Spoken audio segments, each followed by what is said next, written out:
Hello and welcome to the podcast. We are the Cosmic Commentators and we're here to take a look at all aspects of spirituality, metaphysics and religion. Hi, I'm Rachel. I'm joined by the wonderful Alex, so stay tuned as we delve deep into the vast subject of life beyond the veil. Hello again. Hey.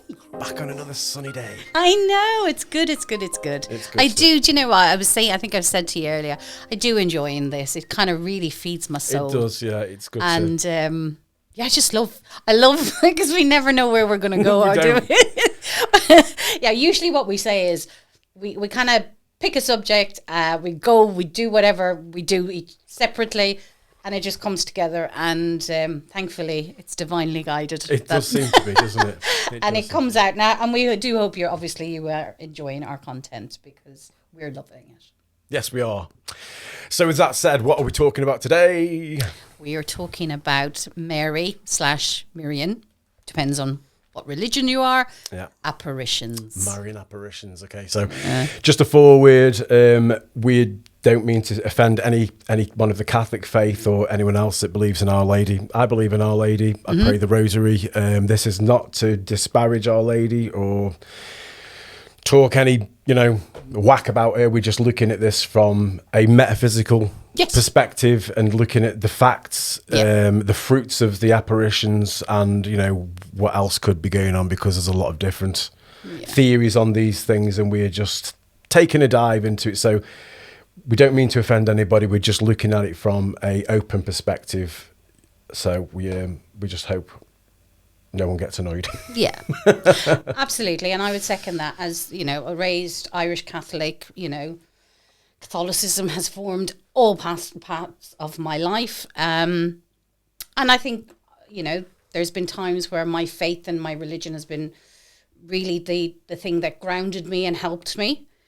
But I think, like we've always said, Alex, isn't it? We have to question things. We have to question everything. And that's not to say that we're dismissing it, but it's like, it's okay to kind of view things. It's similar, as we said before, even reading the Bibles, it is not a literal translation. And I think sometimes because it's open to interpretation, completely. I think it's important to listen to the narratives from others so that you get a better sense of who you are and what you accept. Absolutely.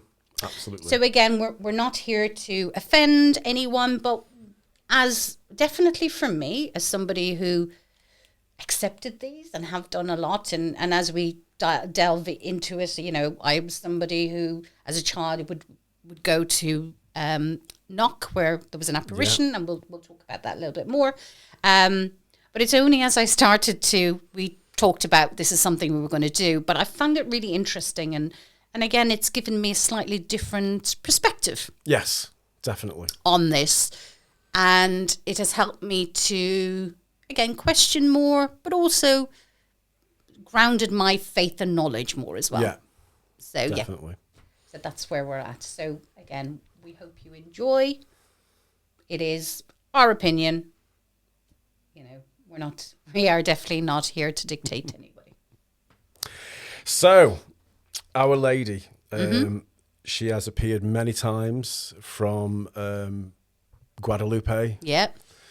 Back in the 1531, wasn't it? 1531. Yeah. Up until she's still appearing apparently at Medjugorje in Bosnia-Herzegovina. Yeah. There's been Lourdes, hasn't there? There's Fatima. Fatima, Cabejo, Knock again in Ireland. There's so many apparitions of this lady that show up, and it has to be looked at because these are things that are absolutely happening, aren't they? Absolutely. We will add some photographic evidence of, say, ZEITOUN in Egypt, where she appeared over the Coptic church for many days, and there's a lot to this subject. It's not just and you're right. There is so much to it. If she didn't appear, there's so much more to it. There's healings, isn't there? There's conversions. Yeah. There's and I was listening to, honestly, again, sorry, names. Have no idea. I listen to so much. I need to start citing where I listen to things. But I was listening to some podcast the other day, and they were saying that Mary Apparitions was a key player in in people moving religions and Yeah. converting Yeah. from particularly Islam to to Catholicism. Christianity, and it's very much around Yeah, Marian apparitions, isn't yeah, it? yeah. And again, Marian is actually cited quite significantly in the Quran. In the Quran, I think it's 70 times. I think. Something like more than the Bible. More than the Bible. So people of the Muslim faith, you know, they accept Yes. Mother Mary Yes. in that way. So, Sure. but there's a few other things as well that seem a bit strange about Yeah. it from my perspective. Particularly, I've looked at Fatima. So Yes. Our Lady appeared on the 13th of every month for 6 months between May of 1917 to October 1917, where 70,000 people Yes. claim to have witnessed the apparition of Mary and some other interesting things. And I've been looking at a guy called L.A. MARZULI, who's Protestant, who's brought a lot more information to these things. So Because the Protestant religion doesn't accept They Mary don't accept as Mary.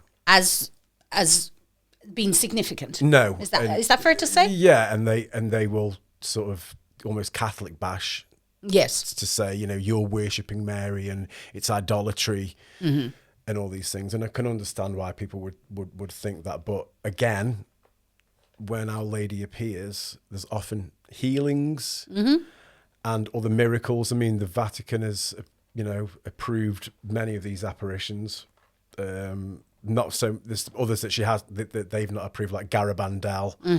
And I think they obviously base it on what Our Lady is saying and to what actually transpires in the future, which is a great, Yeah. you know, a good way to sort Yeah. of discern.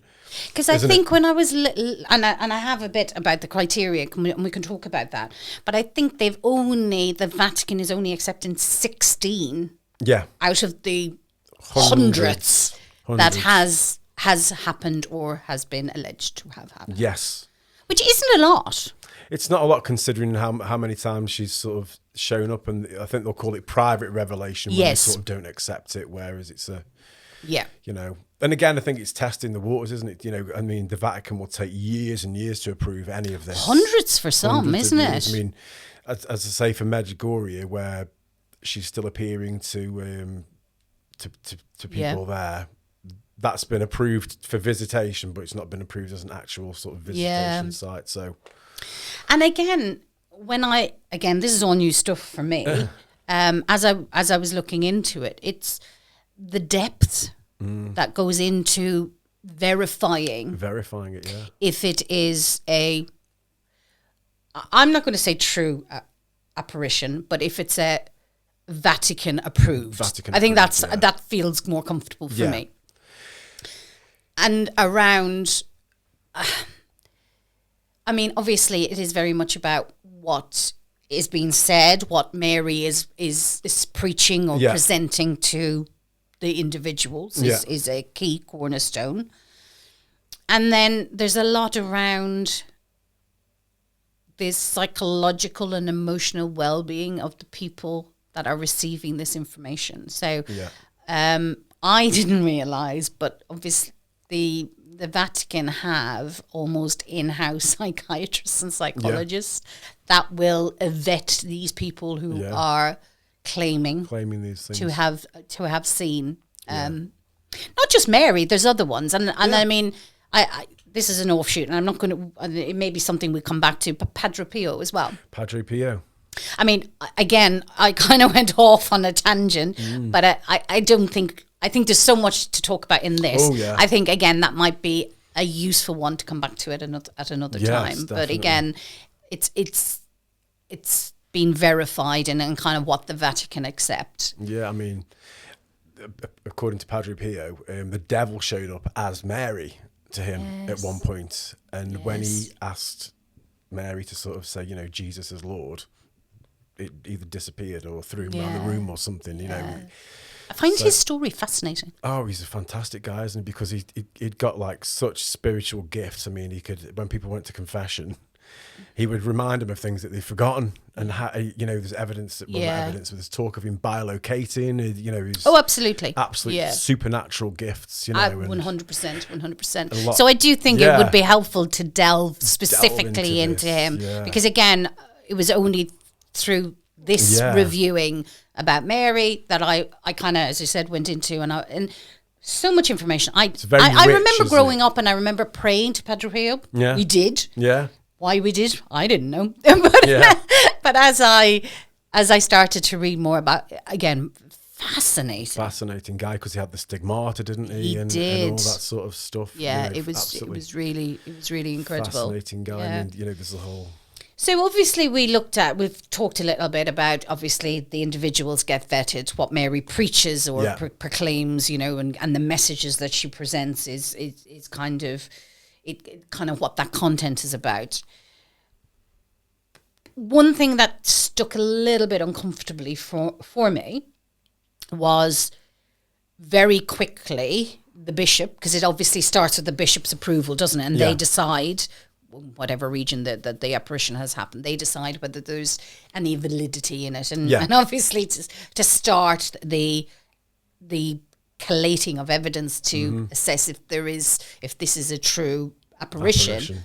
It's a long process, and I was listening to a priest that said sometimes the bishops perhaps don't want that paperwork, that level of paperwork. Again, I don't know whether that's the case, and I think it can be overruled if they don't want to do it. They can hire in a bishop to start that process.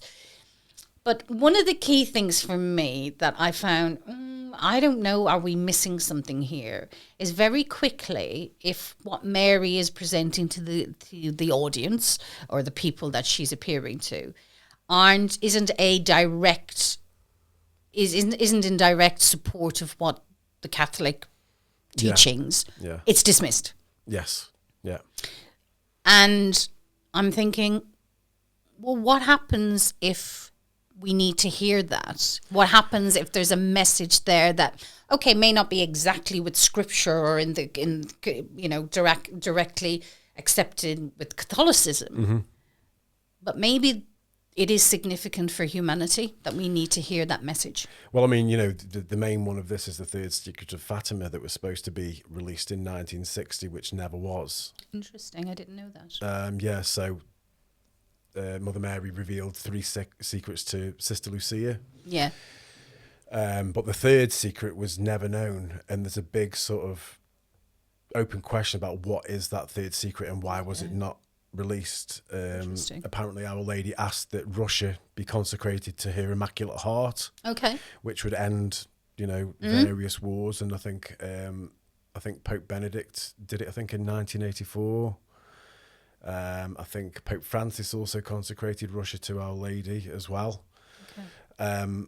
But there's another rabbit hole surrounding Sister Lucia as well, that some people are saying that she was replaced because the pictures of her from when she was younger to when she was in her elder years, they're not the same person. So it was like something was covered up. Again, we don't know, and we're not, we've just looked at this as a whole. Yeah. Not to cast aspersions on any, religious anything, but the third secret of Fatima has never been released. Okay. And some people say that third secret is contained in Revelation 12 onward. So, but another, I mean, for me, Fatima, there's so much information in Fatima. L.A. Marzulli says that 2 psychic groups using automatic writing, which is something that the Catholic faith do not agree with. No. It's considered a cult. Absolutely. One group out of these 2 groups said that something wonderful is going to happen in May of 2017, which is when the first apparition did show up. And then obviously Our Lady said to the 3 children, Jacinta, Lucia, and oh God, what was the other one? Oh, I can't remember the other one's name. There was 3 children anyway. Yeah. And she said that she would appear at 12 noon on the 13th of every month, which she did, apart from in August of 1917, where the children were actually in jail because the government had basically locked them away and told them to recant this, and this didn't happen. And they were threatened to be put into boiling oil. The children were completely manipulated. Lucia was told, because she was the one that actually would be able to see Our Lady and communicate back and forth with her. Yeah. Sort of, verbally, where Jacinta and the other one, the boy, sorry, I'll flash his name up, couldn't see her.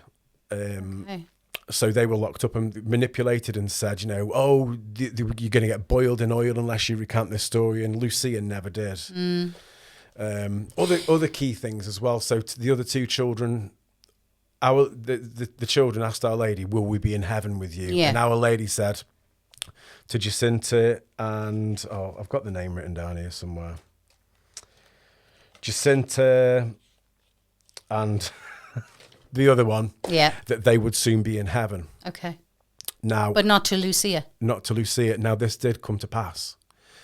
So the two children did die of the Spanish flu the year later. Yeah. Whereas Lucia survived. Okay. So she's given a prophecy there that came true. Yeah.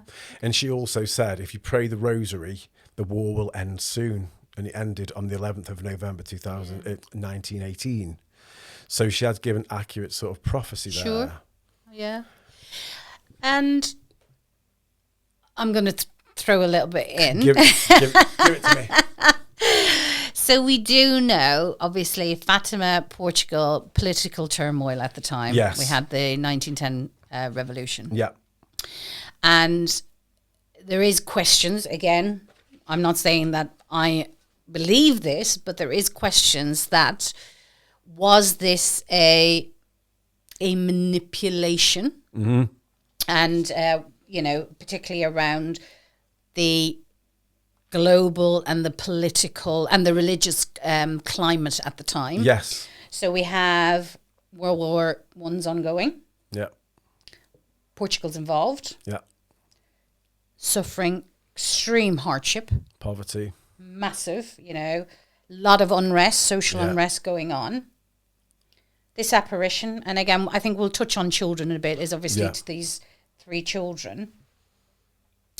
And almost, and very much her message was about prayer, repentance and peace, Penance as well. Absolutely. And it is questioned because the government were quite anti-clerical at the time, weren't they? I think they were anti-Catholic. Absolutely. Absolutely anti-Catholic. And then you have this, and again, I'm getting back to, only 16 have been approved. Yeah. Approving this apparition by the Vatican obviously changed the landscape for Portugal, didn't it? Because obviously people became embroiled. It I suppose boosted Catholicism again, for want of a better word. As also in Guadalupe. Yes, absolutely. Many conversions from Juan Diego and the Tilma with Our Lady of Guadalupe. So these apparitions do. Yes. Preempt mass conversions. And alter the political and religious complexion. At all times. And I suppose now is a good time to Knock. Yeah. Okay, so when Our Lady appeared in Knock, Ireland was going through a famine at the time. Yeah. And there was a lot of, again, as far as I'm aware, Catholicism has kind of always been part of Irish history. Yeah, of course, and please correct me if I'm wrong. But I think, given the hardship that the Irish people were experiencing at the time, I think there was, and I think there's only so much crap you can take, and then you go, actually, you know what, God, if you're up there, do something. Come on. Yeah. We've dedicated our lives to you. We've prayed. We've concealed mass rocks, so we prayed even when we shouldn't be praying. Yeah. Come on, mate. Give us a bit something. Of a And then she appears, and again, it changed everything. Yeah. And interesting, when I mentioned earlier, when I was a child, we would go to Knock.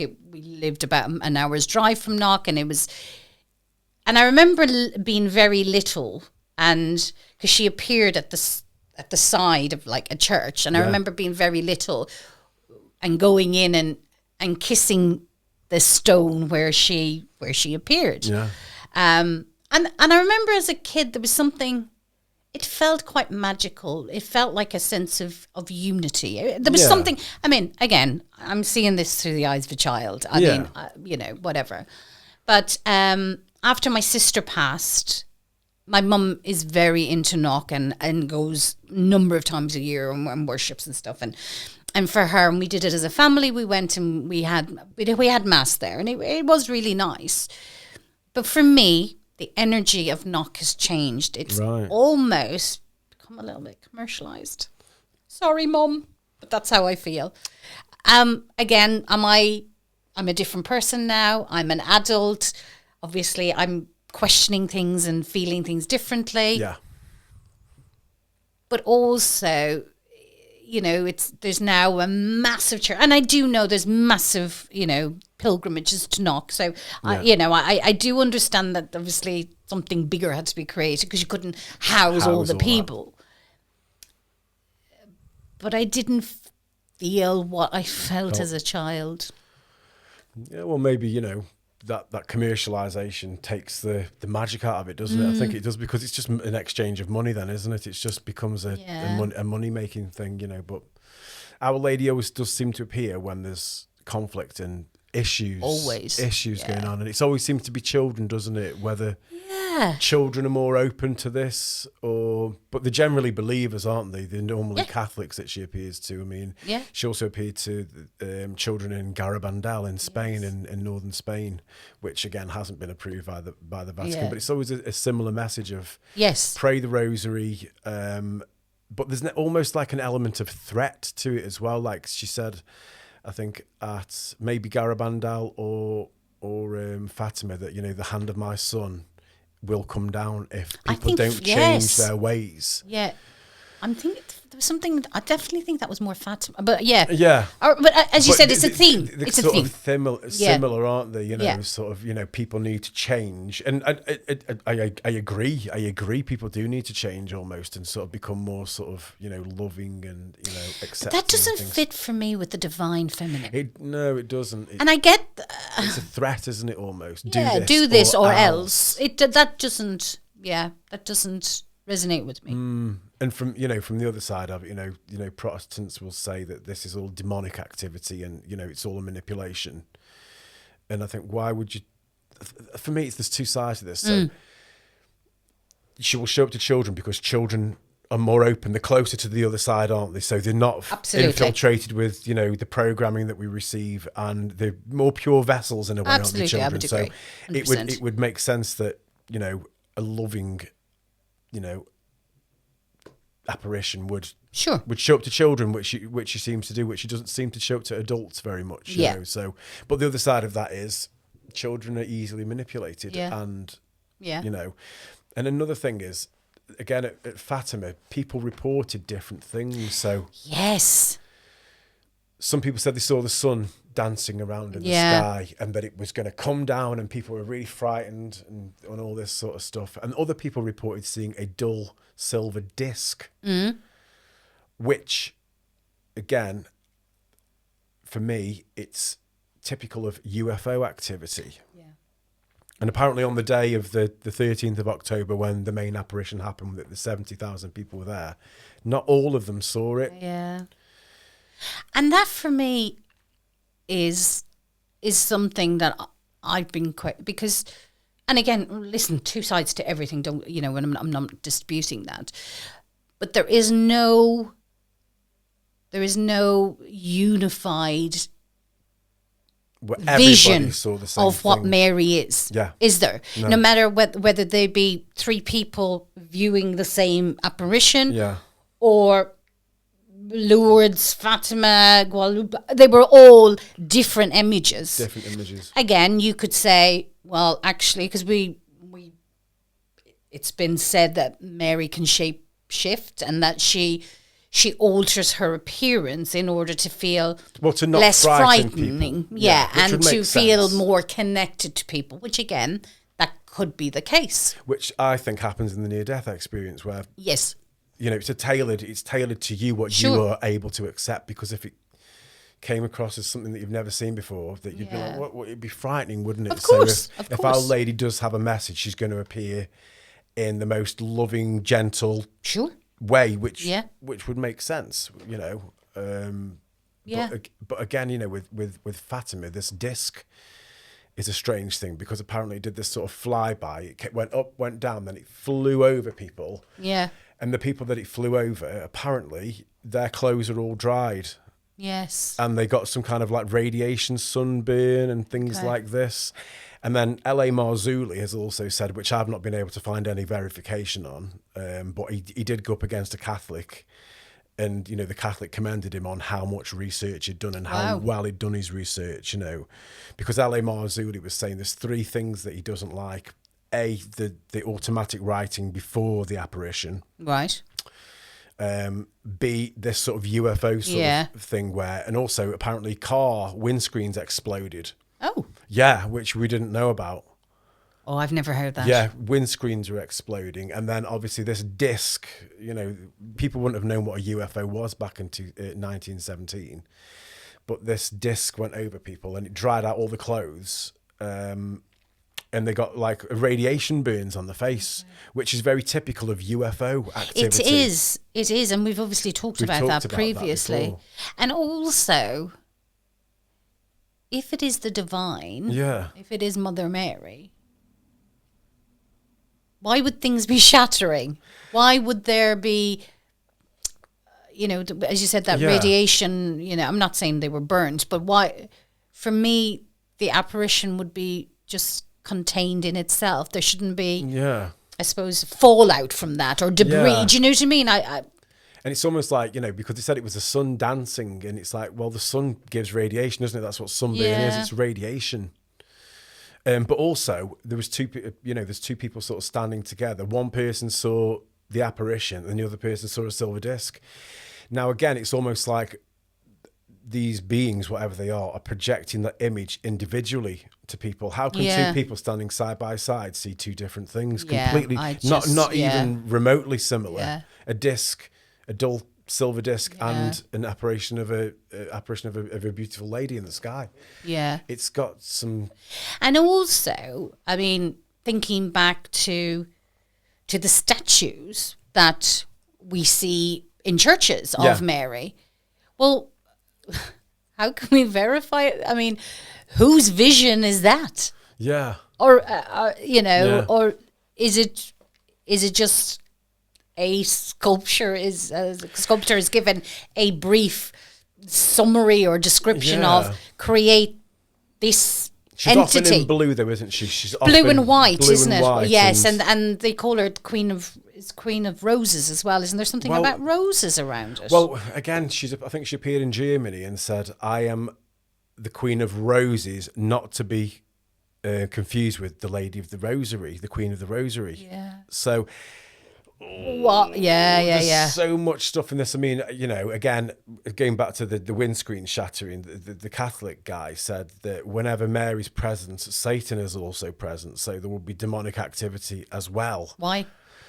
Well, he says that, you know, in the Catholic tradition, it's Our Lady, Mother Mary, that will crush the head of Satan. And she is the one that, you know, so whenever she's around, he's around type thing, this sort of dual sort of aspect to it.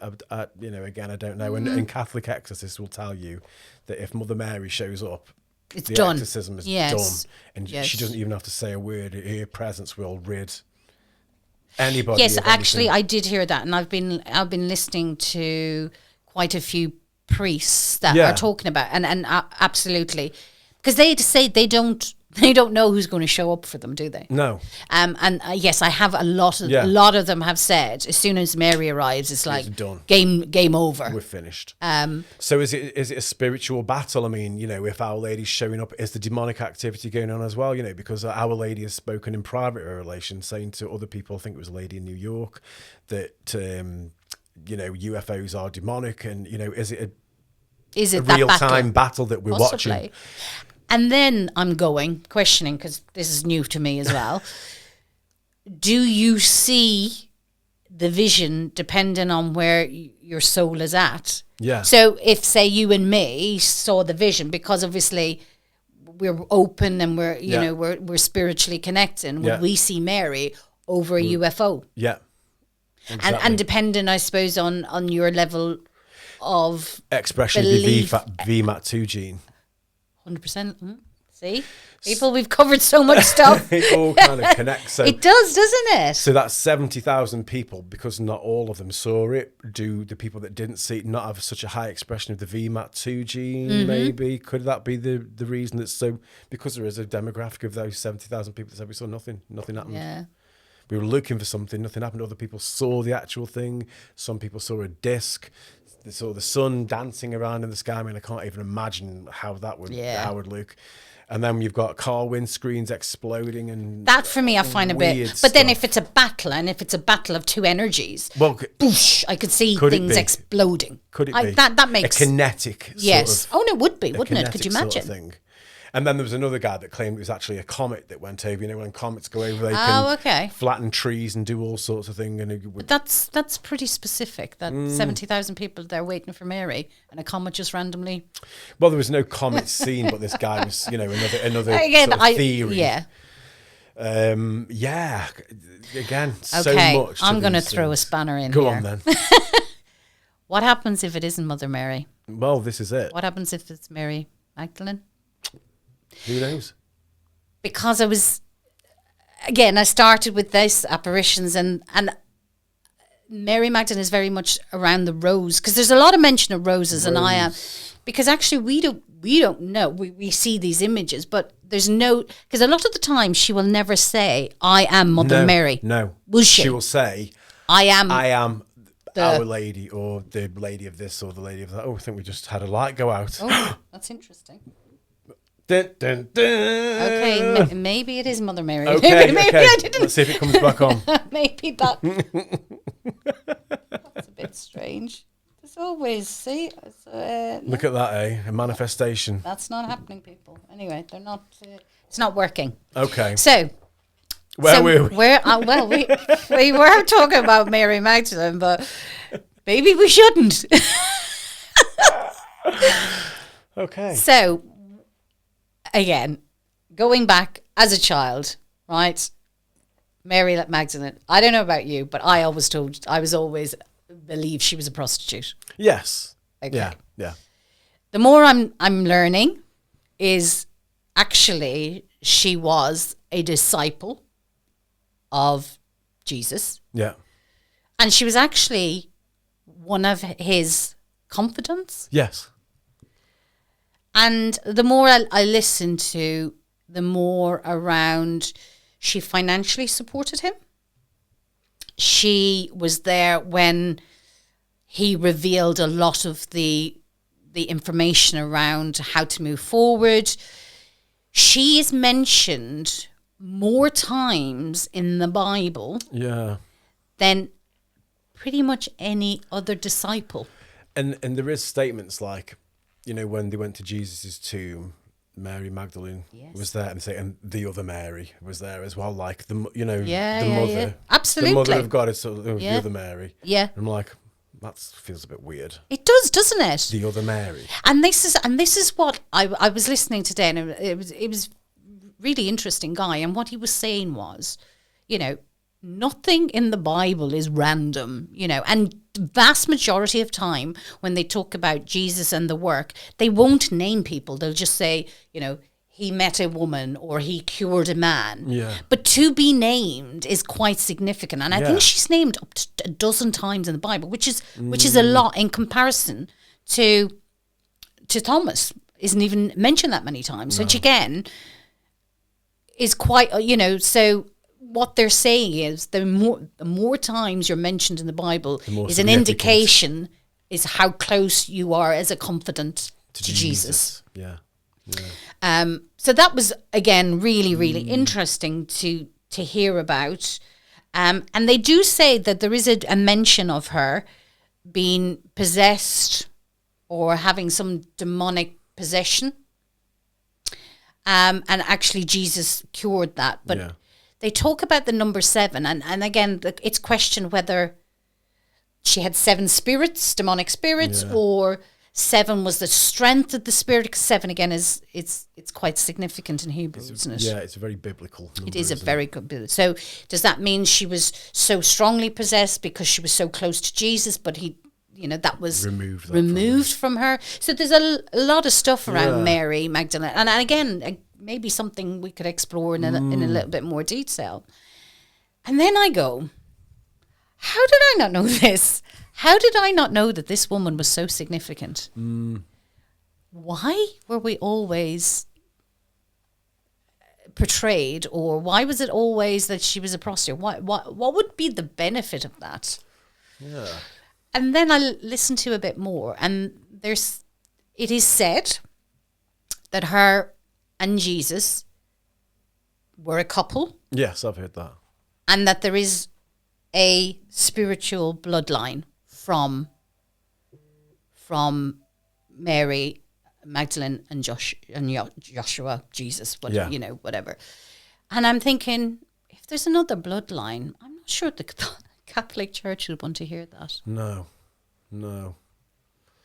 Again, we really don't know, do we? And there do seem to be different apparitions showing up, claiming different sort of statuses almost. Absolutely.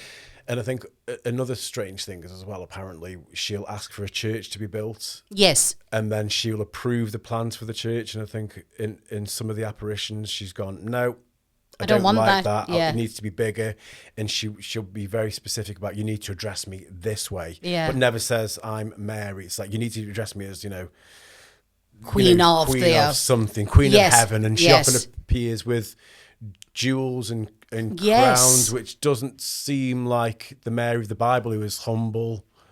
I would agree. But then again, I don't know. I mean, if you've given birth to the Saviour of the world, you get, elevated in heaven to the Queen, which is the Catholic belief, isn't it? That she was assumed into heaven, and she is the Queen of heaven. Sure. So, and I think when I'm talking about Mary Magdalene, I'm questioning myself now. I'm not dismissing the importance of Mother Mary. I'm not doing that. But I'm wondering, what we're seeing is a divine feminine. Yes. In some of the cases. Yeah. I'm not sure all of the cases. And what happens if it is Mary Magdalene? And not maybe it is a representation of the divine feminine rather than a specific individual. Yeah. And I was because obviously I was kind of posing the question about what happens if the apparitions are not Mary, but Mary Magdalene. And there was a few people that said, that it could be. So there's a David Bromley and Rachel Bobbitt, okay, and they're saying the suggestion, it's obviously it's a visionary and it is an experience of the divine feminine presence. Mm-hmm. It's interpreted as the Virgin Mary. Yeah. Yeah. But we can't be 100% sure. No. And again, I'm questioning again, why does the Catholic Church dismiss Mary Magdalene, so strongly? Yeah. I mean, if this woman is as powerful as Mother Mary, why are we not hearing of it? Yeah, definitely. Definitely, there's so much to it, isn't there? I mean, I the reason I got into sort of Marian apparitions was because I feel like I had an experience with, when I went to Holywell, St Winifred's Well in Wales, where there's a mythology of a young girl having her head cut off and being instantly healed, and this spring of water came up, and I remember texting you, didn't I? Got that religious iconography, and then I got the rosary in my head. And I was researching why I've got the rosary in my head and all this lot. And some people say, no, it's the divine feminine, this, that, and the other. And then I could smell those roses randomly. Yes. And I was like, this is so strange. I felt like I'd had it was a smell. I was at the gym, bizarrely, on a bike on my own. And I could smell this. It was like floral. It felt very old, but floral. And it was unmistakably like... What am I smelling? I dismissed it. It lingered for about 5 minutes. Then I went to Aldi in the fruit and veg aisle, and I could smell it again as I'm sort of researching why I've got the rosary and Mother Mary in my head. So, I feel like I had a private something happened to me, which linked me into the rosary and praying the rosary, which I found quite beneficial for quite a while. And you did like get a lot from that, didn't reset you? of sorts. And Absolutely. a lot of tears came out, and a lot of sort of stuff that was sort of compacted and compressed. So I think that's there's definitely something in this. There is. There's something in it. I do think there is. And, I would agree. And I will say as well, the Battle of Lepanto in 1571, where the Turks were battling against the Christians, the priest asked the Christians to pray the rosary before they went into battle. Yeah. And they did win. I mean, whether that was just a fluke or whatever, but apparently the wind was sort of in favour of the Christians, and they did have the picture of Our Lady of Guadalupe on the flag. So... There's efficacy. Oh, I would agree. Absolutely. Yes. But I think for me, I'm not dismissing Mother Mary, but I'm not sure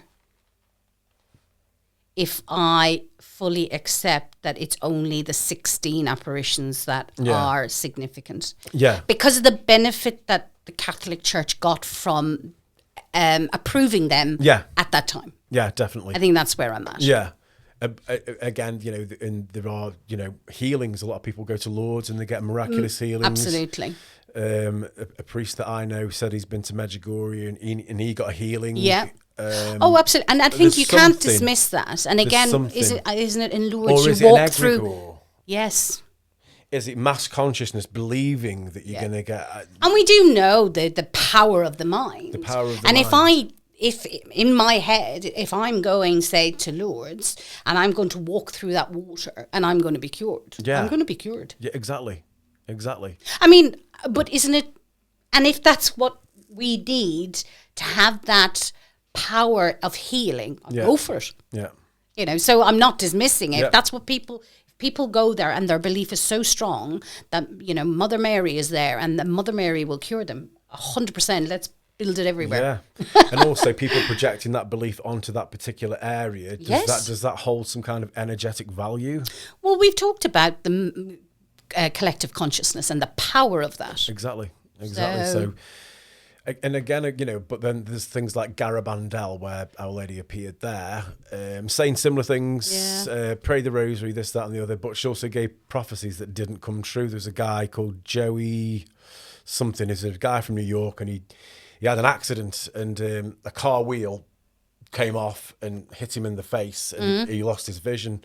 And in the apparition said that he will regain his sight back and all these things, which he died before these things. And the Conchita Gonzalez, I think she's the only remaining survivor of the Garabandal phenomenon, apparently was told that she will announce a secret 8 days before it happens. So there's going to be this illumination of conscience. Oh, yes. Which is going to be almost like a near-death experience. When you have the life review, everyone's going to see who they really are as a person and given the opportunity to make amends, change.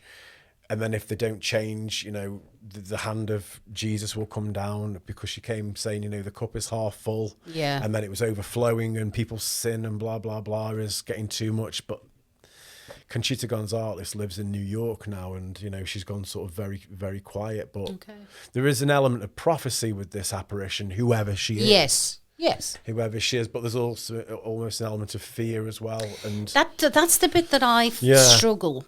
I struggle with that bit. And one thing, we were talking before. One thing I struggle with is the idea of penance. So I gave you that analogy, didn't I? So if I'm not God, obviously, as you can see, but if I was God and say I'd got like 50 children, and 40 of them were terrible little demons and, misbehaving. And then I got 10 that were devoted and kind and loving.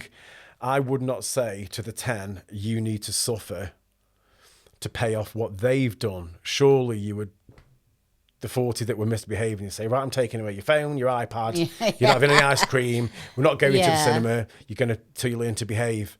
But instead, apparently, the children that are considered holier have to restrict themselves in some way, which that doesn't make sense. So I'm repenting for your sin. I'm repenting for somebody else's sin, though it's not mine. How does that work? That's one thing I really struggle with, because if I was a father, I wouldn't treat my children in that way and say, No. you know, you good kids need to suffer. Yeah, because your brother's been bad. Your You're all brother's been suffering. bad. Well, Yeah. but the ones that are bad aren't suffering, are they? They're just getting on Yeah. with their sinful lives, Yeah. as it were. And the children would have to do more prayers, more penance, more fasting, you know, give up more things, Yeah. more sacrifice. Yeah. You know, that whole concept of you have to sacrifice for this, which is, you know, sort of a Jewish sort of Yeah. belief that, you it know, I is, mean, yeah. in the Old Testament, animal sacrifices. Yes. You know, so an innocent animal would have to be killed and burned to Yeah. offering a pleasing aroma to the Lord for your sin. I'm like, that's just so fucked up. It is. And actually, if God created everything, well, everything is equal. Yeah. So how can I go, right, well, that animal's going to get it? Yeah, because Because I want something. I've been a and I'm going to twat. sacrifice you Yeah. so that I can, Yeah. you know, Be you forgiven. know, yeah, worship my God. Yeah. You're going to die to help me. Yeah. No. It just doesn't sit And with if me. that is the case, Then- I'm out.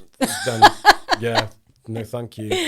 But that is what the you know it says, isn't it? That, you know, animals will have to be sacrificed to pay for sins, and I'm like, that's really Yeah. screwed up. Yeah, I know. I don't. So That's not fitting. there's so many sides to this, isn't there? You know, Yeah. because there's obviously the healing side, the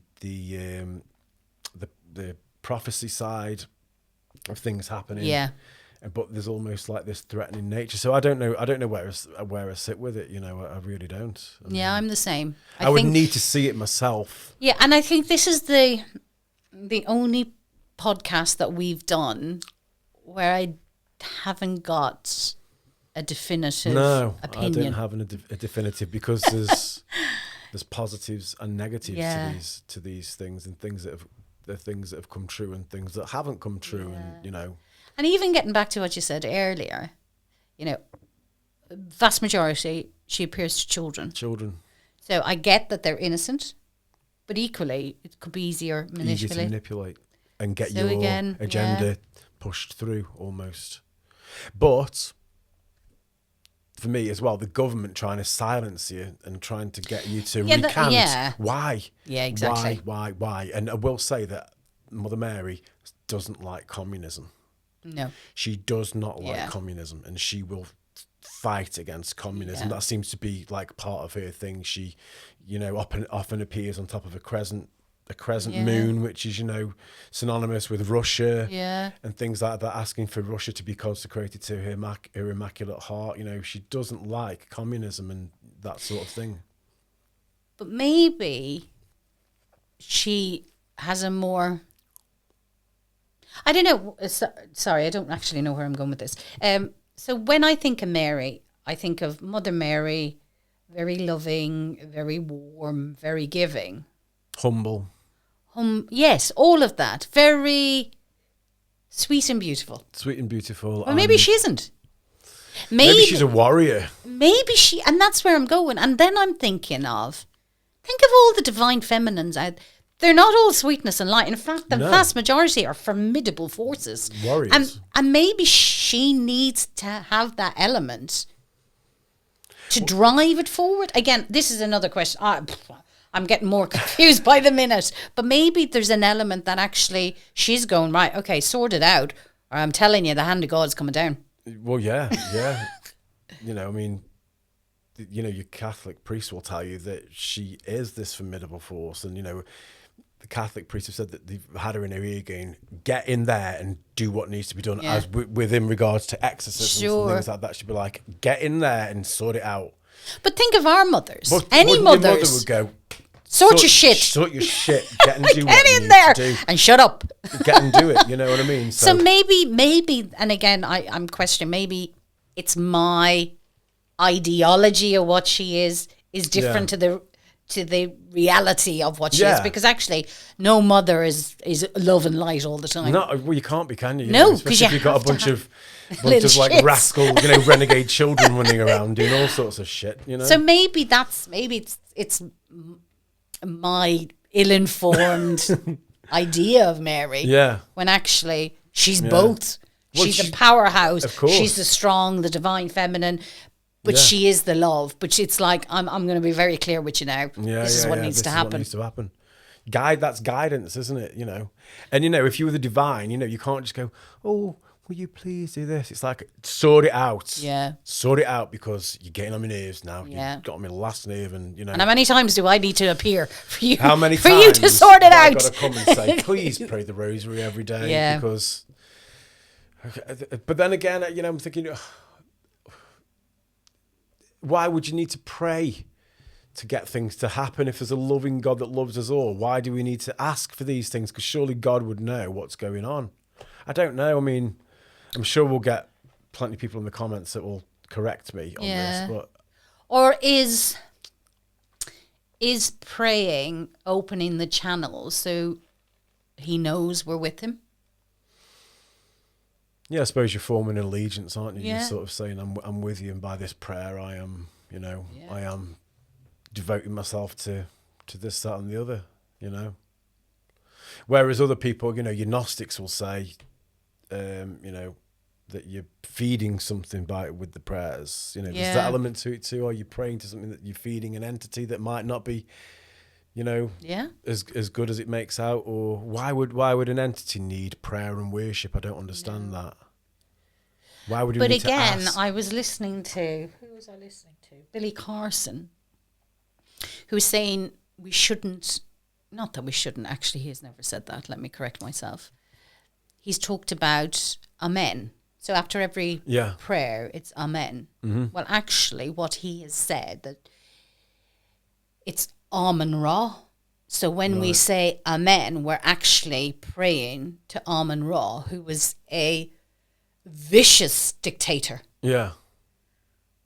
But then I'm thinking, well, surely if he's been able to observe that, why would we continue to say our prayers and offer worship to someone who was so vile? Yeah, I mean... It doesn't make sense to me. Well, I mean, I've been looking at there's other people, sort of, other Christian denominations that say that Yahweh is a desert pagan god. Oh, okay. So the Yahweh of the Bible, you know, slavery, again, I'm going to quote Billy Carson, but the devil kills nobody in the Old Testament. It's Yahweh that kills everybody and sends the floods and kills everybody off. Yes. So some people are saying that, again, no offense, we don't really know, and neither do you, really.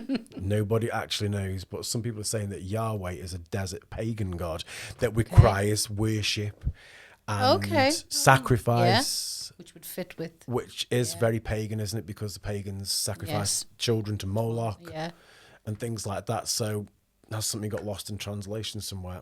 I don't know. I don't understand a loving father that would need his children to, sacrifice. It just doesn't make sense. I don't know, maybe I'm just too soft, but I'd be like, kids, go down to earth. Try not to fuck it up. Please. Yeah, do your best. But, if you do, I forgive you. Thing, not like I'm gonna send the flood, send the flu. Yeah.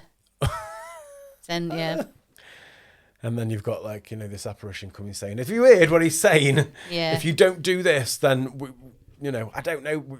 I'm so confused about this." But also, look at the state of humanity. Well, because I don't know we have fucked up so many times. At what stage does he go, right, you know what? I've let you all have a go and you've fucked it time and time again. So you know what? So death. I'm taking the reins back. Who knows? But there's just again, I've got no clarity on this whatsoever. I don't either. And I think that's why we thought we need to just talk a little bit more about this and I don't actually know where we go from this. As I said, I'm again, we don't know anything, do we? And that's always been our stance with this podcast. We don't actually know anything, but it's good to have these sort of juicy conversations to try and almost figure it out. But I'm no closer. I do believe in the divine feminine. Yes. I also believe that that could be also, you know, Mother Earth, Mother Mary. Yeah. But is efficacious. Praying the rosary is efficacious. But then again, yeah, I don't know. There's so many different viewpoints on it, isn't there? And yeah. I've got no testimony at all that I can say one way or another. No, and I think that's where I think anything we've done previously, we've been able to kind of had maybe an experience or something that kind of has helped us kind of come pushes one way or another. Absolutely, we've been able to take a stance, haven't we? Yeah. We're not saying it's the right stance, but take a stance. Yeah. Whereas this, I've more questions than I have answers, and I don't know. Or maybe it is that sort of spiritual battle that's going on at the same time, and there's elements of the divine and elements of the demonic, not divine, that's going on at the same time. That's why it's so confusing, because again, Christians, Catholics will say that Satan is the author of lies and deception and confusion and all those things. And God, this has confused me massively. Confused me, massively. And I think we could sit here and talk for another 6 hours. And we'll still be no further on. I agree. Yeah. But for me, it has really sparked my interest, and I know even after this, it'll be something I will continue to explore. Definitely. Because as I said, I'm left. Yeah. So again, just to reiterate, there's no offence meant to Catholics, and we're not disparaging Our Lady. You know, I believe that she has performed miracles, or something of the feminine nature has performed miracles. I'm with you. While I was raised Catholic, I wouldn't necessarily call myself Catholic right now. I would say I'm more spiritual. But I do believe in the divine feminine. Yes. I do believe that there is Mother Mary. I do believe, that she is a significant powerhouse. Absolute powerhouse, Do I 100% accept that these 16 apparitions that have been approved by the Vatican is specifically around Mary? Doesn't necessarily all sit with me. But for me, disbanding the other hundreds of times she's appeared just because it doesn't fit with the Catholic Church, again, I don't think that doesn't feel right to me. No, it doesn't discount them either, does it? No. And maybe she's had loads of messages, and if we accepted them all, maybe there's a story or there's a theme there. But because we've just snippets, I can't get a full picture. But how do we know that each specific message isn't for a specific region? What that the people in that region need to hear and need to but do at that time as well, because things are constantly changing. I mean, there's been no major apparitions, I don't think, for a long time, other than the ones that appear in Medjugorje, which is people claiming that nobody else is seeing them other than the seers. Yeah, the seers are seeing them. So again, I don't know. No further informed either way. No. But very open to it. Yeah, and please, if you've felt something or you have a particular stance on this, we would love to hear from you. Absolutely. So I think we'll wrap it up on that one. We might revisit this one again, as I say, because it's so in depth and such a juicy topic, and maybe this mysterious, beautiful lady will show up more in the future and give us more revelation about what's really going on. Until then, we'll just have to wait and see, won't we? So we would like you to like, share and subscribe, and we wish you a blessed day. God bless and take care, and ciao for now. Bye. Bye.